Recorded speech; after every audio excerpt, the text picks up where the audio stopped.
daltónico, discúlpeme, es la polarización. La polarización más epsilon 0 por el campo eléctrico me da el vector de desplazamiento.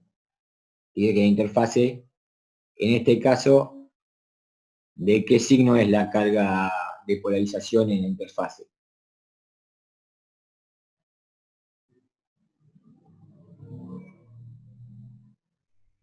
Acá está el campo eléctrico. Tiene un salto en más, o sea que hay una carga positiva. Quiere decir que el medio 1 tiene un epsilon más grande que el medio 2. Si yo esto lo invierto, obviamente si son iguales no hay interfase, ¿no?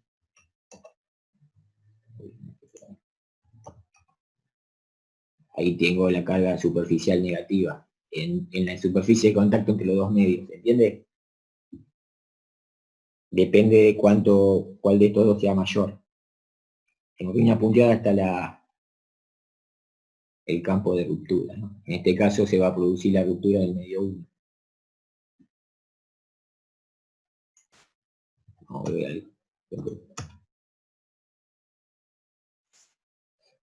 El potencial, fíjese que es continuo, aunque hay un cambio dependiente, porque el campo eléctrico cambia abruptamente debido a la polarización, a la carga superficial de polarización en la interfase entre los dos dieléctricos. Es 0 en la pantalla, es de 0 en el núcleo y cambia.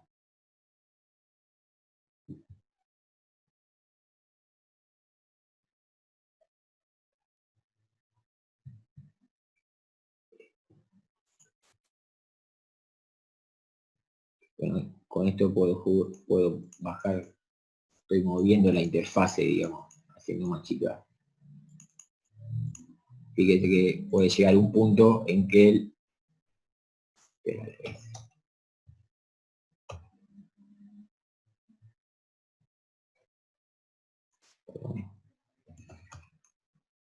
esto después se lo vamos a pasar para si quieren jugar un ratito a ver. Lo bueno de hacer estos modelos así en Excel es que uno se da cuenta qué pasa cuando acá puse el potencial aplicado al núcleo igual al máximo permitido, o sea que se va a producir ruptura segura. En este caso, como se cumple la relación, esa que habíamos determinado antes, se produce, fíjense que los campos llegan al de ruptura en cada medio. En este caso se produciría simultáneamente la ruptura tanto del medio 1 como del medio 2. Si yo el potencial lo subo al de ruptura, que es como 500 volts, seguro que va a haber una ruptura.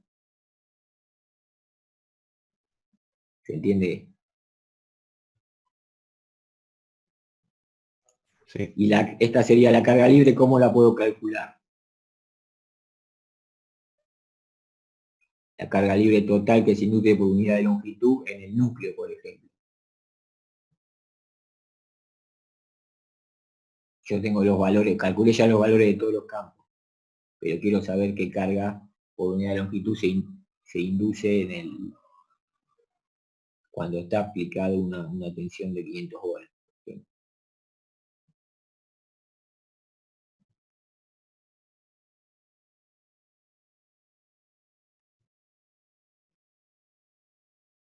¿Qué pasa acá con el campo vector de desplazamiento?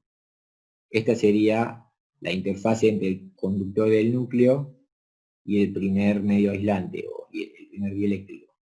Hay un salto. ¿Qué provoca este salto? Las cargas libres en la interfase. La carga libre que está en la superficie del conductor, que tendría que ser esta. ¿Cómo la puedo determinar esa carga libre? Si yo tengo el valor del vector de desplazamiento acá.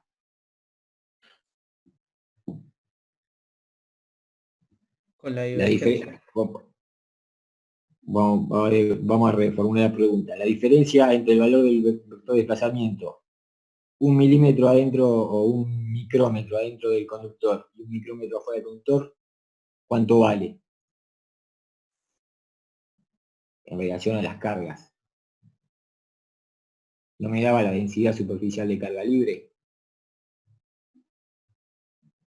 Sí. O sea que si yo quiero saber la carga total, esa densidad superficial la integro en la superficie de separación entre el conductor y el dieléctrico y tendría la carga que se induce ahí. Puedo hacer lo mismo en la pantalla. En este caso es más fácil. ¿Cuánto va a valer en la pantalla? Ni siquiera hay que hacer cuenta. Si en el conductor se induce esta carga por unidad de longitud, ¿no? Acá cuánto se va a inducir. Claro, menos 9,31. Ahora, ¿cuánto va a valer la densidad de carga? No sé, tendría que dividirlo por 2pi por c. Va a ser una densidad de carga en módulo menor. ¿Alguna? Bueno, vamos a dejar de compartir. Una duda con el ejercicio 1, el inciso E me parece que. A ver, formula la pregunta. Era sobre cómo calcular la densidad de cargas superficiales de polarización y las volumétricas. Que está bien, acá lo explicó, pero con este problema, ¿no? Ahí, para que dejo de compartir. ¿Dónde va a haber carga superficial de polarización? Y en la esfera que se forma en el radio A y en 2A. Sí. ¿Y cómo se calculan? Primero tengo que... La integral de P por diferencial de S para calcular la carga libre, sería. Primero calculás el vector de desplazamiento. Con el vector de desplazamiento, el campo eléctrico, el cambio eléctrico y el vector de desplazamiento, calculás, digamos, el vector de polarización ya lo tenés definido dentro del dieléctrico. Ya lo calculaste. Sí, el campo eléctrico y el vector polarización lo calculé, sí. Y fíjate, digamos, el vector de polarización te va a dar en función del radio, seguramente. Claro. Haces que ese radio valga A y tenés cuánto vale el vector de polarización para el radio A en esta superficie. Lo multiplicás por el vector, el saliente en este caso sería para adentro. ¿Se entiende? Está bien. Sí. Pero también tendría otra densidad superficial afuera. En la superficie cuando vale 2A. Ahí claro. El valor de P reemplazá R por 2A y te va a dar otro valor. Te va a dar 4 veces más bajo. A vos te digo que el vector de polarización decrece con el cuadrado de la distancia, seguramente. Sí, con el cuadrado de la distancia, sí. O sea, si acá valía, vamos a decirle 4, acá vale 1. Porque es el doble de distancia, baja 4 veces. Y el saliente en este caso coincide con la dirección radial. Si yo quiero saber toda la carga, lo multiplico por la superficie de la esfera, que es 4pi por, en este caso el radio sería 2A al cuadrado. Y en el caso interior, cuando quiero verificar que el dieléctrico está descargado, digamos, que la suma de las cargas de polarización me da 0. Esa densidad superficial de carga de polarización, digamos, en esta frontera, la multiplico por 4pi por A al cuadrado y me da cuánta carga total de polarización tengo en esa frontera. Le sumo la de afuera y le sumo la de la volumétrica, te dio 0 seguramente. Esa no la calculé. Eso la tenés que sacar, pero vamos a pensarlo antes que lo vas a tener que calcular, pero vamos a pensarlo. Dijiste que P te varía con el cuadrado de la distancia. Sí, eso sí. ¿Qué otro campo conocés que varía con el cuadrado de la distancia?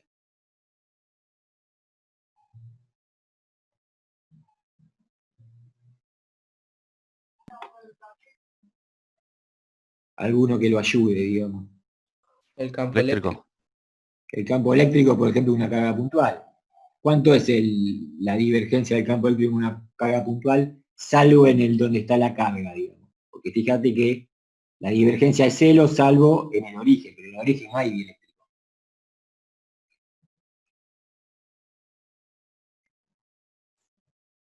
¿Se acuerdan que la divergencia de una carga del campo provocado por una carga puntual era cero en todo el espacio, salvo en donde está ubicada la carga, que vale 4pi por el delta de Dirac por el valor de la carga? Está claramente explicado en el video de Leo. O sea que sacando el origen, los campos que varían con el cuadrado de distancia, la divergencia vale cero en todo el espacio, salvo en ese punto. Pero como este punto está fuera de donde vos querés calcular la divergencia, no hay dieléctrico ahí. El dieléctrico está en esta corona. O sea que la densidad volumétrica va a ser cero porque la divergencia de P en toda esta zona es cero. Perfecto, sí. O sea que la carga de polarización, adentro acá había electrones, ¿no? Claro, están distribuidos uniformemente. Está bien, cargan. ¿De qué signo va a ser la carga de polarización en la superficie interna, digamos, del dieléctrico? Positiva. Y positivo, Positiva, exactamente. Y en la externa, negativa. negativa, porque la suma no tiene que dar cero.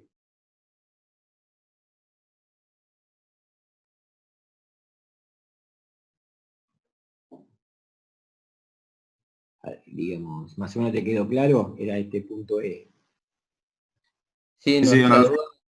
Va, yo Y estoy la densidad de carga libre y volumétrica la saco con el vector de desplazamiento.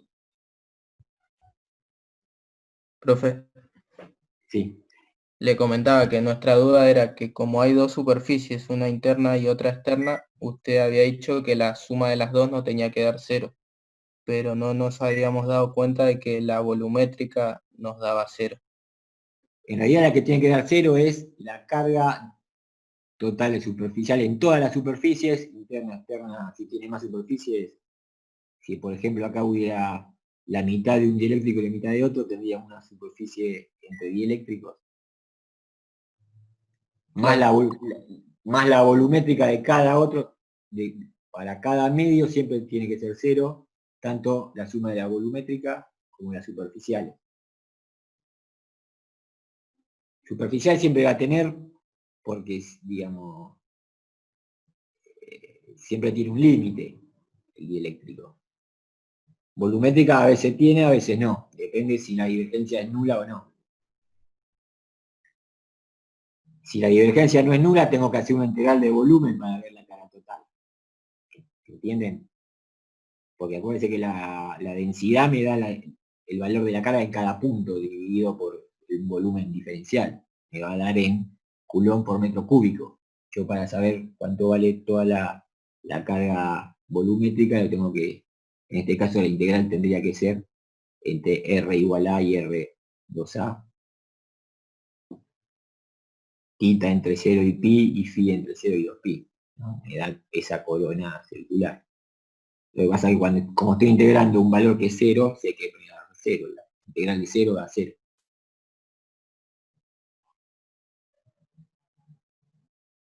La carga libre la determinan con el vector de desplazamiento. Acuérdense que cuando hay salto en la componente normal a la superficie, en este caso, el vector de desplazamiento E y P tienen toda la dirección radial, es siempre normal a la superficie, no tiene componente tangencial. O sea que donde pega salto D está la carga libre, E tiene en cuenta tanto la libre como la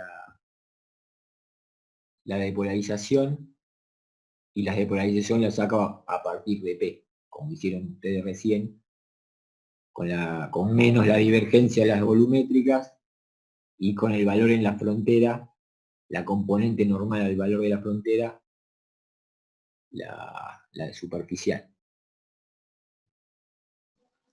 Ahí, Guillermo, entonces la superficial va a dar positiva en el radio menor, o sea, en A, por más que que es la normal del dieléctrico, Tienen que esté dar, opuesta. tienen que ver cuánto da el P.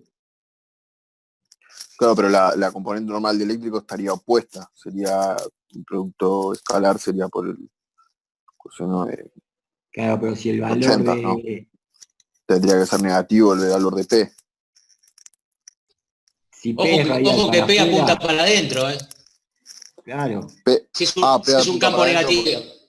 Está bien, ahí está. Yo lo estaba viendo como que Tenés que salía ver, de... porque acá hay que, digamos, hay que jugar la carga, digamos, el vector de desplazamiento va a ser lineal acá adentro, ¿no? Sí. Y después decrece con el cuadrado de la distancia, pero acá adentro es lineal, porque hay carga volumétrica acá. Sí. Hay que ver Pero- cuánto, esa carga volumétrica va a ser negativa, así que acá tiene que apuntar para adentro el P. Sí. Está bien, me estaba confundiendo yo. Apunta para como si apuntara desde el centro para afuera.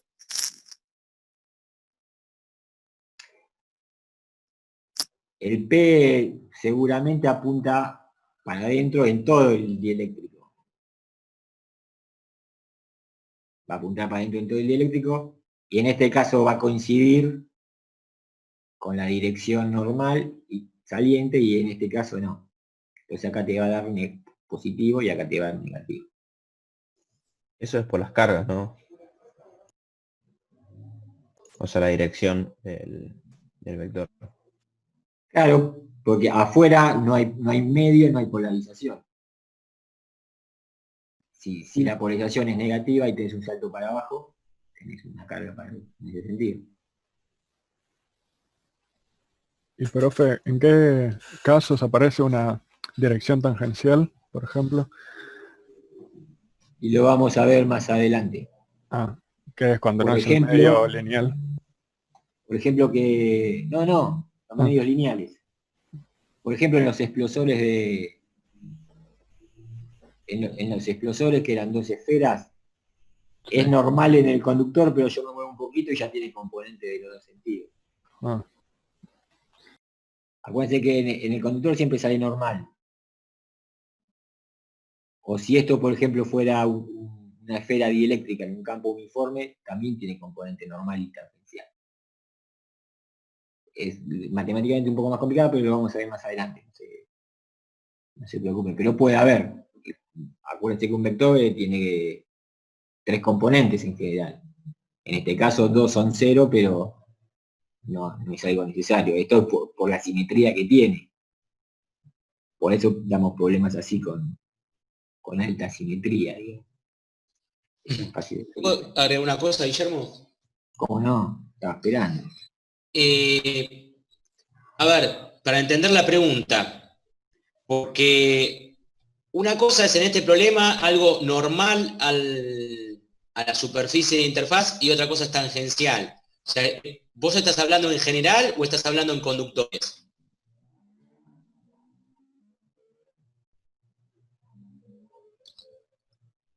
a mí, sí, profe, no, yo hablo en general cuando podía aparecer otra dirección.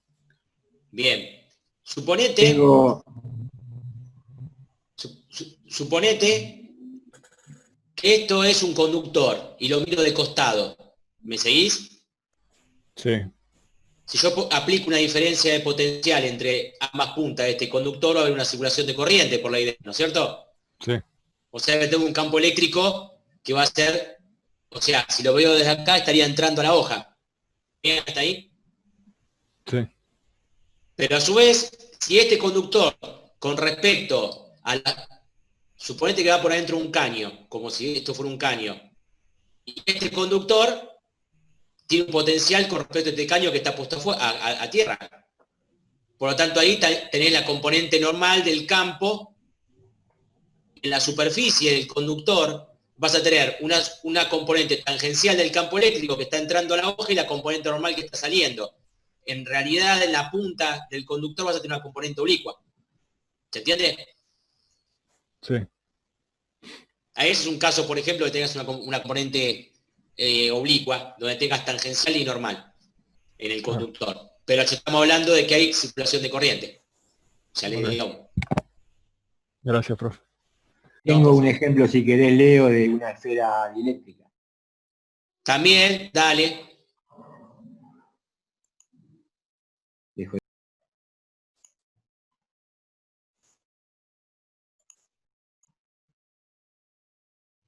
Si yo tengo una esfera dieléctrica en un campo eléctrico externo uniforme, fíjese cómo son las líneas de campo. Tienen componente normal y tangencial. Salvo, digamos, en el eje de la esfera que tiene solamente normal. Se ve por el dibujito de las líneas de campo como...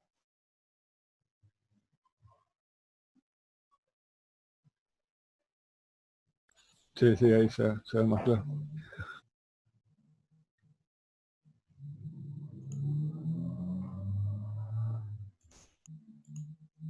El campo de la esfera es así. El campo E, el campo... Fíjense que tienen componente, esta sería componente normal, esta sería componente tangencial del campo. Tiene una expresión adentro y una expresión afuera, pero bueno, esto escapa. Lo vamos a ver después con imanes. Volvamos a los... creo que no sirve... Una chance de sacarse alguna duda con los ejercicios estos. ¿Alguna tiene duda con algún...? Hasta ahora 2 los hicieron perfecto y aprobaron. Creo que grupo 4 y grupo 6.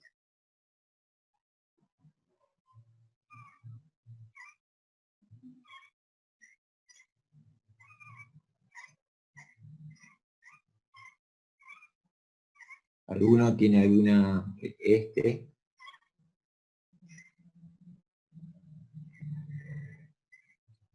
¿Hay alguien que hizo este ejercicio? Yo, bro. Está bien. Está bien hecho, lo único, digamos, está bien planteado, prácticamente está... Hay un solo detalle. Fíjate que cuando el nivel baja, el flotador este baja.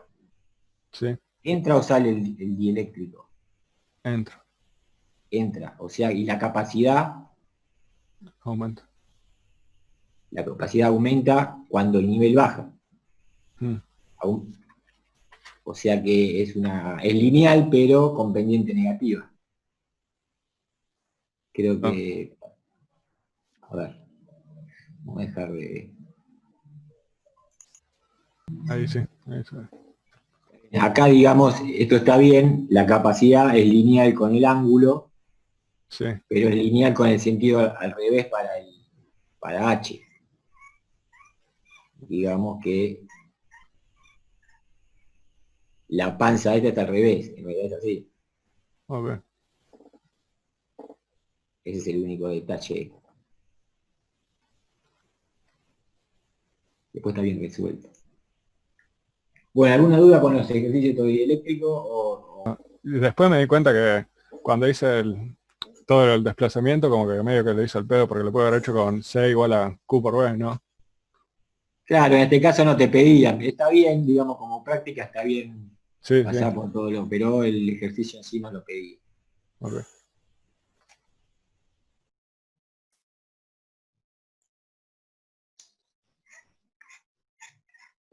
Avancemos, Bueno, Guille, pasemos a conductores. Ya hacemos esto ya con lo... listo.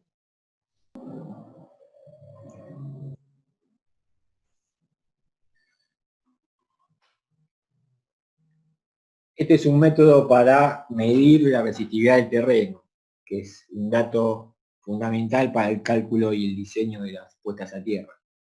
¿En qué consiste el método? Inco 4 electrodos. En los dos externos inyecto una corriente y mido la tensión entre los otros dos, y con la relación tensión-corriente me tendría que dar una relación a la resistividad del terreno. Los electrodos se ponen en una línea recta equidistantes y este es conocido como el método de Wiener. ¿Cuáles son las hipótesis? Que el terreno es un conductor isótropo lineal y homogéneo, que no, en la realidad no pasa, ¿no? Pero bueno, que el terreno es un espacio cero infinito, y el aire se considera un dieléctrico perfecto, o sea que no va a haber corriente del terreno para arriba. El modelo electromagnético es el de corrientes estacionarias en conductores óhmicos. ¿Cuáles son las ecuaciones fundamentales de este modelo?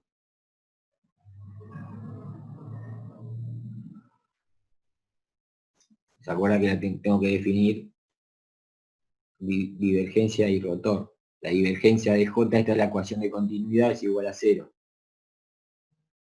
Esta es la famosa primera ley de Kirchhoff. Si yo tomo un volumen, digamos que incluya un nodo de un circuito, la divergencia de J lo puedo pasar como el flujo de J entrante, y me da que la sumatoria de las corrientes que entran es igual a 0, la primera ley de Kirchhoff. Y respecto al rotor, sigue valiendo que el rotor de E, igual que en el campo electrostático, aunque acá hay corriente, hay cargas que se mueven, como no hay variación temporal, las corrientes son corrientes continuas únicamente, digamos, el rotor sigue siendo igual, de E sigue siendo igual a 0. Y la relación constitutiva del medio es la ley de Ohm puntual, o sea que J es directamente proporcional a E. La proporción es la conductividad del medio, o 1 sobre la resistividad. Este error no hay que confundirlo ni con la distancia al eje en las coordenadas cilíndricas, ni con la densidad volumétrica de carga. Desgraciadamente se le acabaron las letras griegas, parece los muchachos, pero en toda la literatura va a aparecer como ρ la resistividad. Es el mismo que en electrotecnia calcula el ρ por L sobre S la resistencia de un conductor. ¿Cómo se resuelve mediante la teoría de campos? Vamos a hacer una superposición. Vamos a suponer primero una corriente entrante únicamente, y después le vamos a superponer con la corriente saliente. Obviamente no puedo tener una corriente entrante y corriente continua, porque tiene que cerrarse el circuito. Pero bueno, es como si cayera un rayo en un punto, una corriente constante. La corriente se va, como el terreno es uniforme y sobre todo homogéneo del infinito, se va a distribuir uniformemente en todas direcciones. Estas semis, digamos, y como el aire es un conductor, un aislante perfecto, no va a haber circulación de corriente por ahí. ¿Cuáles serían las condiciones de borde para J? Que tiende a 0 cuando a distancia infinita de donde yo la inyecto, que sobre la interfase tierra-aire no tiene componente normal, o sea, es siempre radial. No hay corriente que pase de la tierra al aire, ¿no? Quiere decir esto. Y que el flujo de J en donde yo inyecto es precisamente la corriente. Es como si yo hiciera una... Esto en la práctica no se puede hacer porque necesito por lo menos tener una sección transversal de la jabalina, de lo que sea, para poder inyectar corriente. Pero bueno, es una aproximación. Si yo tomo el flujo en una semicircunferencia, obviamente phi lo hago variar entre 0 y 2pi, tita entre pi sobre 2, acuérdense que tita siempre lo tomo respecto a z, pi sobre 2 es pi, y me da, obviamente esta sería la superficie de ese casquete, por J me da la corriente. Si yo tomo, por ejemplo, el doble del radio, como J, digamos, J va a tener, la corriente que sale por esa otra semicircunferencia tiene que ser la misma, como en serie está. O sea que J tiene que bajar 4 veces.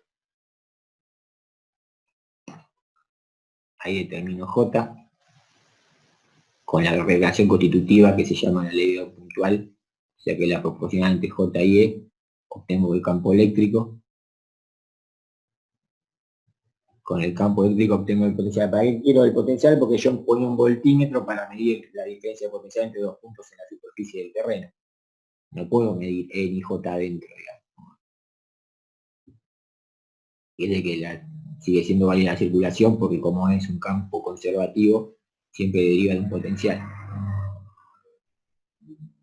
Hago la integral y me queda que el potencial en un punto a una distancia r donde yo inyecto la corriente vale la resistividad del terreno por la corriente que inyecto dividido 2pi por la distancia de ese punto a donde inyecto la corriente.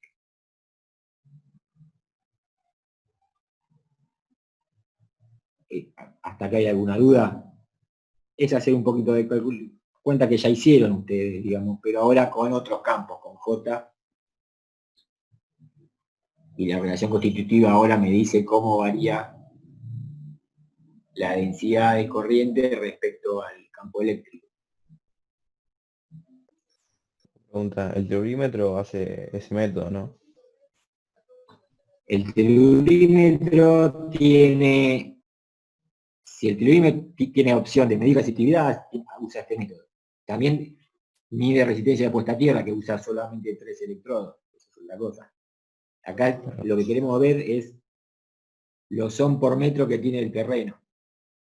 El telurímetro, ¿no? Todos los que yo conozco tienen, digamos, la posibilidad de conectar estos 4 cables. Cuando vos medís únicamente puesta a tierra, usas 3. Uno lo conectás a donde inyectás. Este electrodo iría acá, para medir puesta a tierra.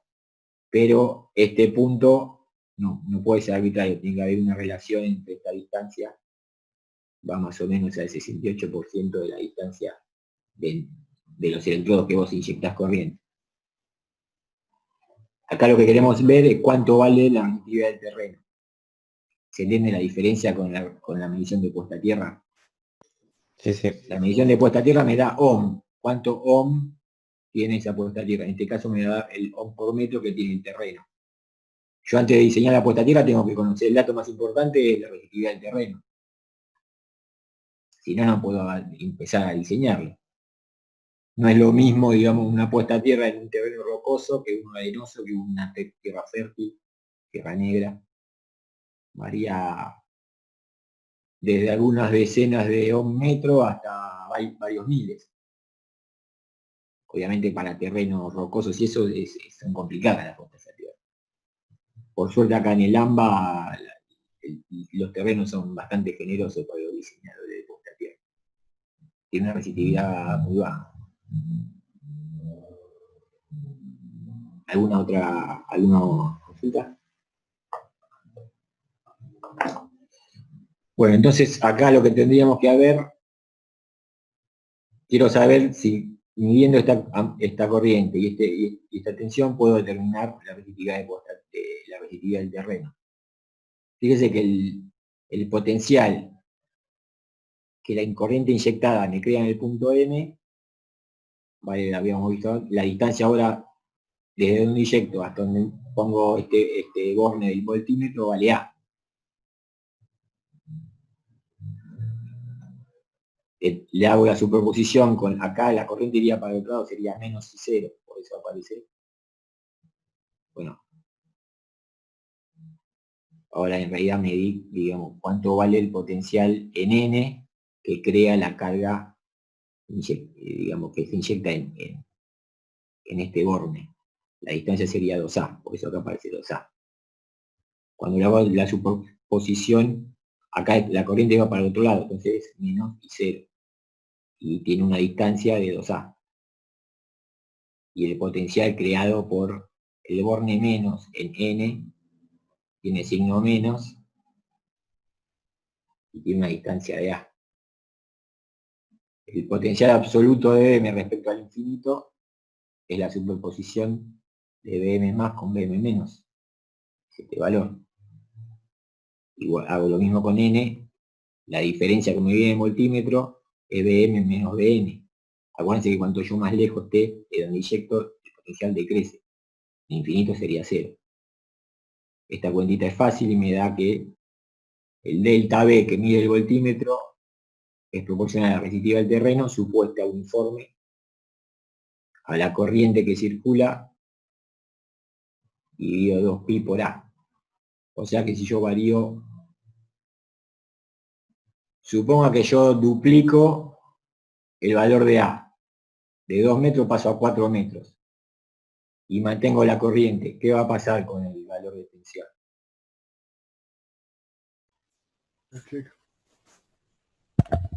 Baja la mitad, ¿no?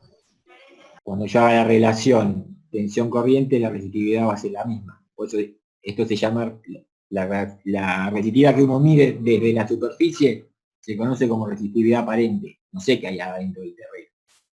Lo primero que hay que hacer es a ver si es uniforme.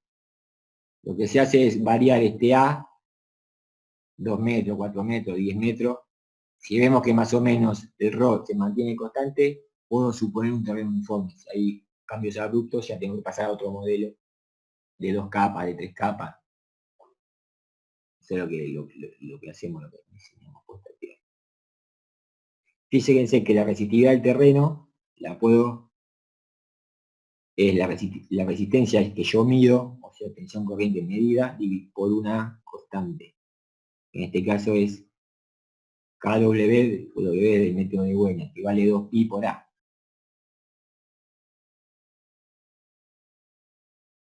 ¿Se entiende? Yo, digamos, hagamos este circuito, mido la corriente, mido la tensión. Obviamente usted imagínense qué potencia necesito para esto. Si yo quiero tener tensiones apreciables, digamos, que esto no sea un milivoltímetro, tendría que inyectar bastante corriente. Y una potencia importante para intentar. ¿Querés seguir vos, Leo, con la simulación? Dale, Guille.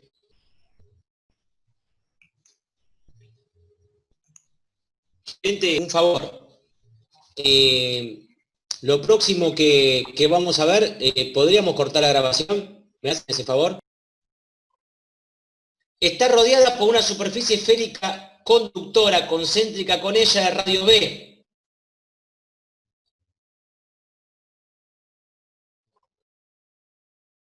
En el espacio entre ambas, que es la zona gris, está llena con un dieléctrico. Y entre ambas esferas se mantiene una diferencia de potencial BA menos BB. ¿Hasta ahí está bien? Sí. Bien. Calcula el potencial y el campo eléctrico en cualquier punto situado entre ambas esferas. Si la permitida del eléctrico es epsilon, determina las densidades superficiales. Determina el vector de desplazamiento y el vector de polarización. Determina la densidad de cargas ligadas, volumétrica y superficial. Es exacta, suena bastante lo mismo que hicimos en los problemas anteriores, ¿no es cierto? Por lo menos en el título. Con la única diferencia es que en todos los problemas, lo primero que vamos a tener que calcular es el potencial. ¿A través de qué? De la solución de la ecuación de Laplace o de Poisson, depende si hay densidad de carga libre volumétrica o no. ¿Me siguen? Sí. En este caso, en la zona gris, no hay densidad volumétrica de carga, por lo tanto, hay que hallar la solución de Laplace en coordenadas esféricas. Obviamente son todas unidireccionales los ejercicios que le dimos, no hay ninguno más de una dimensión por la complejidad matemática. Porque supuestamente ustedes este año reciben Fourier en análisis de señal del sistema. Así que no nos vamos a meter con una matemática que todavía se están peleando en la cursada, ni siquiera llegaron. Todos los problemas hay que hallar primero el potencial y después, una vez que tienen el potencial, gradiente, tienen campo eléctrico. Una vez tienen campo eléctrico, con las permitividades tienen las densidades, el vector de desplazamiento. Una vez que tengo el vector de desplazamiento y el campo eléctrico, saco el vector de polarización. Y una vez que tengo todo eso, saco todas las densidades superficiales y volumétricas que me hagan falta. ¿Se entiende? Es como el procedimiento que ha explicado Guillermo a partir de que yo conozco el potencial. Como el problema que hicimos hoy. ¿Se acuerdan del problema que hicimos hoy? Pero acá lo primero que tengo que hacer es calcular el potencial.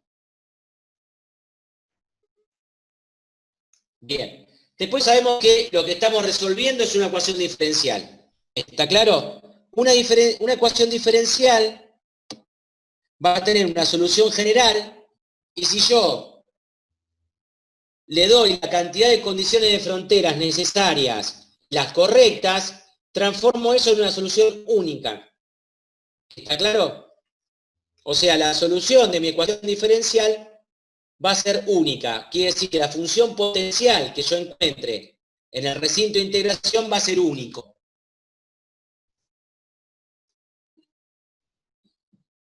La pregunta es, ¿se ve la pantalla completa o no?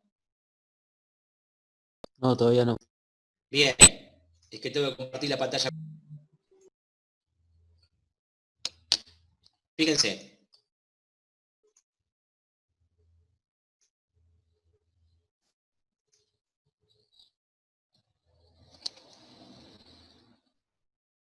Fíjense, yo tengo una región en donde yo sé que tengo que resolver una ecuación diferencial. Esta ecuación diferencial tranquilamente puede ser la ecuación de Poisson o la ecuación de Laplace.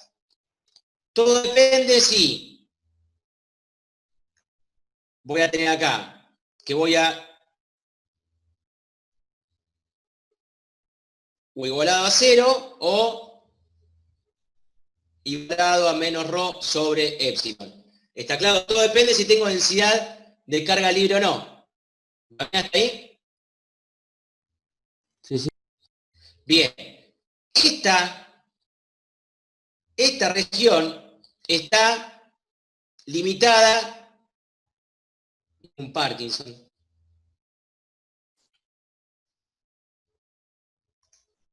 Bastante cerca, Leo, bastante cerca. Sí. Está limitada por una superficie. Mi volumen está limitado por una superficie. Bien. Entonces, ustedes saben que cualquier ecuación diferencial, o le doy las condiciones iniciales, si estamos hablando de su variable tiempo, o le doy condiciones de frontera, si las variables son espaciales. En nuestro caso, nosotros tenemos dos tipos de condiciones de frontera, la de Dirichlet y la de Neumann. La condición de Dirichlet de primera especie es básicamente que me dé el valor del potencial en la frontera. ¿Se entiende? ¿Cuánto vale B en la frontera? Sea constante o no, no me importa. Me tienen que decir cómo varía el potencial en la frontera. Si estamos en condiciones electrostáticas y son conductores las fronteras, el potencial va a ser constante. Pero si no, si me dan la función, está todo bien. ¿Va bien hasta ahí? Sí. Bien. La otra condición, que se llama de Neumann o de segunda especie, es que vean cuánto vale el gradiente del potencial en dirección normal. ¿Se entiende? La componente normal del gradiente. Fíjense, si yo hago esta cuenta, ¿qué unidades me da? ¿Qué magnitud física me da?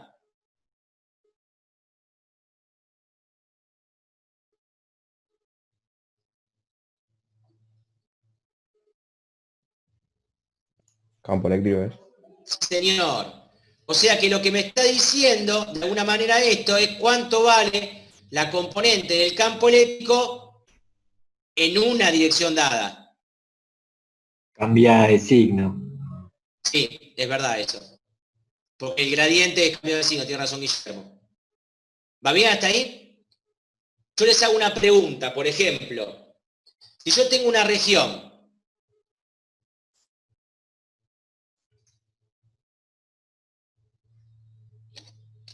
supóngase que yo tengo esto, chicos. Tengo un capacitor.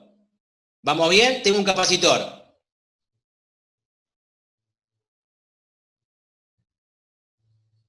Y yo digo que las líneas equipotenciales son así. Y las líneas de campo eléctrico son así. ¿Cuánto vale la componente normal a esta superficie, a esta cara? ¿Tengo componente normal de campo eléctrico? Y no. Tengo solo tangencial. O sea que esta cuenta me daría ¿cuánto? 0. Bien. ¿Está? Como para que vean, digamos, de la derivada, dónde podría haber la derivada, digamos. Ahora bien, entonces, el tema es el siguiente. El teorema de la unicidad es muy importante porque nos va a servir mucho para lo que va a venir en la materia. Y es lo siguiente. Si yo conozco la solución, digamos, si yo tengo una solución de Laplace que satisface internamente, digamos, tengo una función potencial. Está B de R igual, bla, bla, bla, bla, bla. Esa función potencial satisface la ecuación de Laplace o de Poisson dentro del recinto que yo estoy estudiando y satisface las condiciones de frontera. Si pasan esas dos cosas, la solución es única. ¿Se entiende? Esa es la única función potencial que satisface las dos cosas a la vez. No hay otra que lo haga. ¿Me siguen hasta ahí?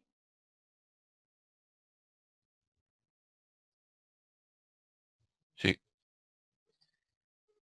Básicamente es eso a lo que se refiere. Después lo hago con un ejemplo en el video, que es un capacitor plano, en donde, digamos, en el apunte teórico que les voy a colgar, está todo detallado, todo el procedimiento para ver el tema del teorema de la unicidad. Yo digo, para no poner una clase ahora. Fíjense el video, fíjense la lectura del teórico, y sobre eso, si te quedan dudas, mandamos un mensaje y lo charlamos. ¿Te parece? Bueno. Pero básicamente,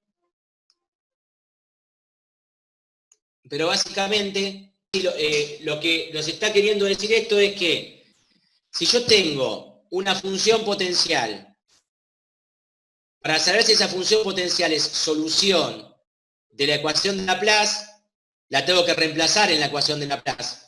Y también tengo que reemplazarla en la frontera. Si las dos cosas coinciden, o sea, si es solución de la ecuación de Laplace, y si en la frontera también me da el valor en la frontera, esa solución es única. Después en el video hay más detalles si hay solo condiciones de Neumann, pero bueno, no vale la pena que, pues, si la mayoría no vio el video o no leyó nada de teoría, que nos pongamos a hablar sobre eso. Vale la pena que lo vean el video y que lean el teórico que hay con eso. Para este en particular no recomendamos el libro, sino recomendamos un teórico que armamos con Guillermo, que está más compactado y hace referencia a un par de libros. Que se lo vamos a colgar entre la noche y mañana. La condición de unicidad es lógica porque si no, no tiene sentido calcular. Claro. El tema que, de cualquier forma que yo lo calcule, voy a llegar al valor real, al único que existe. En la naturaleza tiene sacando la mecánica cuántica, que puede haber estado superpuesto. En la teoría clásica, la física, digamos, tiene una sola realidad. Entonces las soluciones tienen que ser, para hacer modelos físicos, tienen que ser únicas. Lo que nos garantiza el teorema de unicidad, que con las condiciones particularmente con las condiciones de Neumann y de Dirichlet, garantiza la unicidad de la ecuación de Laplace o de Poisson. Eso es algo muy importante porque de cualquier forma que encuentre una solución que cumpla la ecuación y las condiciones de borde, sé que es la real, la única que existe. Entonces lo que vamos a ver también en clases adelante es que vamos a usar otros métodos alternativos para resolver la ecuación de Laplace y de Poisson que nos van a servir y nos van a dar la misma solución. Por lo tanto, son igualmente válidos, porque si la solución es única, es solución de la ecuación, si es la misma. No, la ecuación de Laplace o Poisson es el laplaciano igualado o a 0 o a menos la densidad volumétrica dividido epsilon. Vamos a obtener, digamos, ecuaciones diferenciales de segundo orden, a lo sumo. Nosotros vamos a resolver únicamente en una sola variable. En coordenadas cartesianas, una ecuación de segundo orden igualada a 0 es una ecuación lineal, la solución. Por eso en el capacitor tengo que ver las condiciones de orden, son el potencial en cada placa, y eso me define la única solución, que es una única función lineal. Para otros tipos de geometría van a ver que varía, digamos, la solución general. Por ejemplo, en coordenadas esféricas, si solo depende del radio, ¿cómo se le ocurre que va a ser la solución general? Con lo que vino hasta ahora del campo de la carga puntual y demás, y el potencial de la carga puntual. ¿Se acuerdan que una carga puntual genera superficies equipotenciales que son esferas concéntricas con la carga? Y el campo, el campo potencial electrostático, ¿cómo varía con respecto a la distancia? Linealmente. No linealmente. Si variaría linealmente, subiría cuando yo me alejo, y en realidad no sube. Claro. Varía como 1 sobre R, o sea, hiperbólicamente. ¿Se acuerdan del potencial de una carga Claro, puntual? Sí, O sí. sea que fíjense que la solución de la ecuación de Laplace en coordenadas esféricas, cuando solo depende de la distancia a un punto, va a ser un tipo hiperbólico. Que tienen que dar que es una constante sobre R más otra constante. Esa sería la solución general. Con las condiciones de borde puedo determinar cuánto valen las constantes. ¿Me siguieron más o menos? Sí. Sí. Y en coordenadas cilíndricas, si depende únicamente del radio, ¿cómo nos había dado el potencial? Para que hicieron el tema de las líneas paralelas y esas cosas.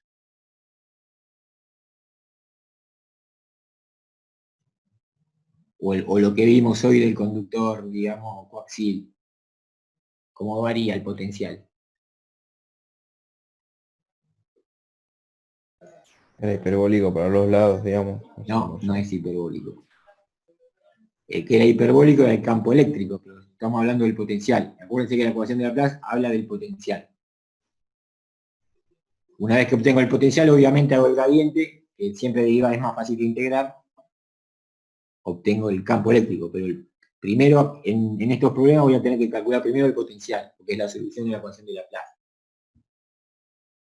El potencial de un cable coaxil o un cable, digamos, cilíndrico infinito, ¿cómo variaba? Ahí sí era lineal, ¿no? No. Cuando yo me alejaba iba bajando.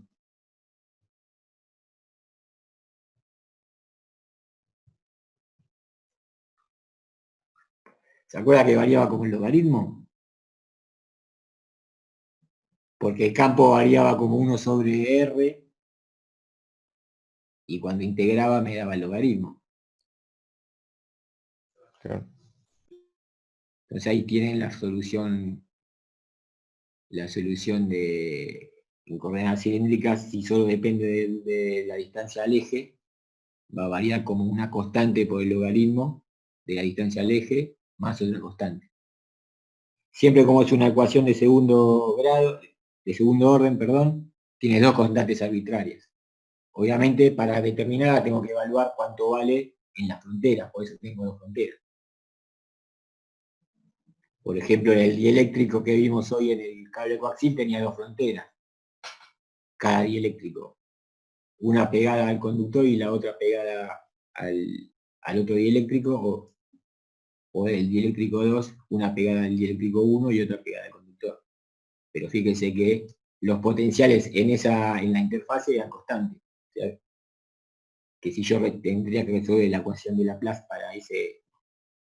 para cada dieléctrico, si tengo más de un dieléctrico tengo que dividirlo en tantas regiones como dieléctricos haya. ¿Por qué? Porque se acuerdan que cuando vimos el gráfico del potencial, cambiaba de pendiente el potencial cuando cambiaba de dieléctrico. Entonces tengo que dividir, no hay ningún problema de este tipo, pero si se lo agarran en la práctica o en otra materia. Yo las regiones donde resuelvo las ecuaciones de Laplace tienen que estar perfectamente definidas por los bordes, su condición de borde. Y en este caso, digamos, si hay carga libre, tendría que resolver la ecuación de Poisson, y si no hay carga libre, la de Laplace.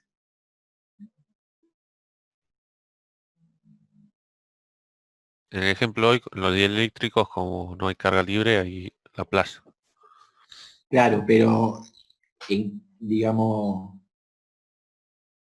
no puedo usar una región que tenga los dos dieléctricos, porque en el dieléctrico, en la interfaz entre dieléctricos cambiaba la pendiente.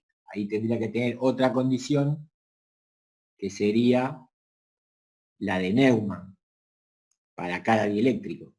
¿Se entiende? No conozco cuánto vale a priori el potencial en la interfase, pero sí puedo determinar cuánto cambia la pendiente.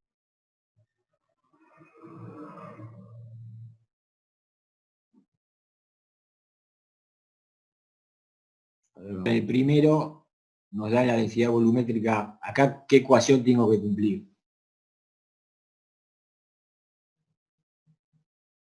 ¿La de Poisson o la de Laplace? De Poisson.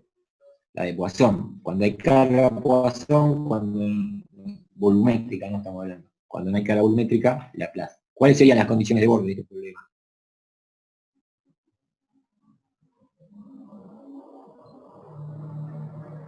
El potencial, ahí B0 con un Z0. El potencial vale 0 cuando Z vale 0 y vale B0 cuando Z vale Z0. Ahí tengo las dos condiciones. Como la ecuación de Poisson es de segundo orden, necesito dos condiciones de borde. Obviamente acá no va a ser lineal porque, digamos, sería el laplaciano, vemos que solo depende de Z. Va a ser la segunda derivada de B respecto a Z dos veces igualado a menos esto sobre epsilon. Tengo que resolver esa ecuación. Es bastante fácil, digamos, ¿no? Una vez que obtengo B, con el gradiente cambiado de signo tengo el campo y así. Esta es Poisson. En este caso que no había cargas, era Laplace. Y las condiciones de borde es potencial constante de A cuando R vale A y potencial constante de B cuando R vale B. Cuando hacen la solución de la ecuación de Laplace, van a ver que se acuerdan que era K sobre R más K2, K1 sobre R más K2. Tienen que determinar las constantes de la solución general y ya tienen el campo. Con el campo escalar potencial eléctrico, después sacan todo lo demás.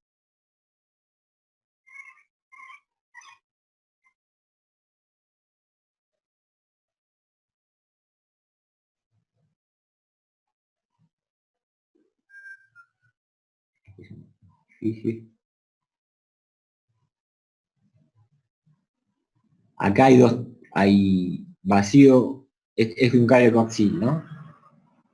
Sí, es con un condensador cilíndrico. Tiene la mitad de vacío y la otra mitad lleno con un dieléctrico. ¿El dieléctrico tenía carga libre? No. No, las únicas cargas libres va a estar en los conductores. O sea que acá, en esta corona, ¿qué ecuación se tiene que cumplir? ¿La de Poisson o la de Laplace? Laplace. Laplace, exactamente. Una vez que resuelvan eso, con B sacan el campo eléctrico y después para determinar el vector de desplazamiento, sí, como hay dos medios distintos, van a tener que ver con la relación constitutiva de cada medio. En este caso, el potencial va a tener una forma en toda esta corona cilíndrica. El campo eléctrico, obviamente, como es el gradiente también, y el que va a variar va a ser el campo densidad flujo eléctrico vector de desplazamiento. Es parecido al que le tocó la esfera sumergida en un dieléctrico. ¿Se acuerdan que lo resolvieron primero determinando B, después E y después D?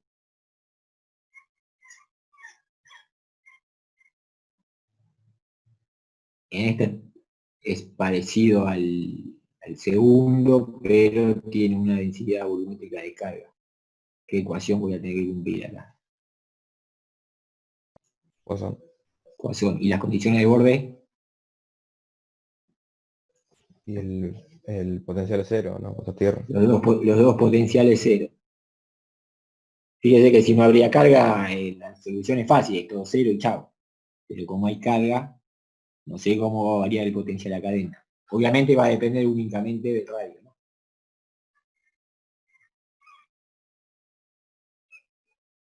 En forma general puede depender de las tres coordenadas. Nosotros no lo vamos a ver. No vamos a hacer ejercicio de ese tipo. Hay ejercicios resueltos que después le vamos a facilitar para el que quiera profundizar, pero empezamos con lo más sencillo. Bueno, acá es parecido. Fíjense que son todos más o menos. Son esferas, pero en una condición no es la de Neumann y la otra la de Dirichlet. Obviamente tengo dos condiciones de borde, una de Dirichlet, la de adentro, y una de Neumann, la de afuera. Puedo obtener las dos constantes de la solución general. Bueno, acá son todos más o menos parecidos. Este es el único un poquito más distinto, que es un cono conductor que da un potencial y un plano a tierra, o sea, potencial cero, ¿no? Fíjese que por la simetría solo va a depender del ángulo θ, el potencial.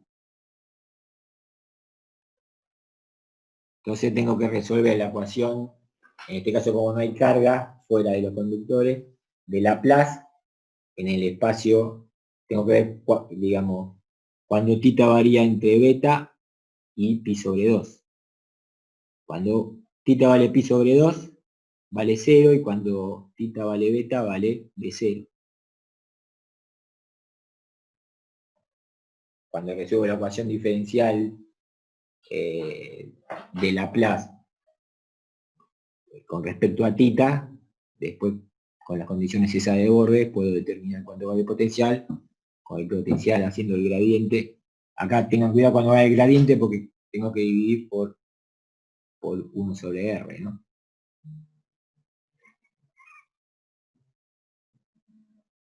Bueno, no.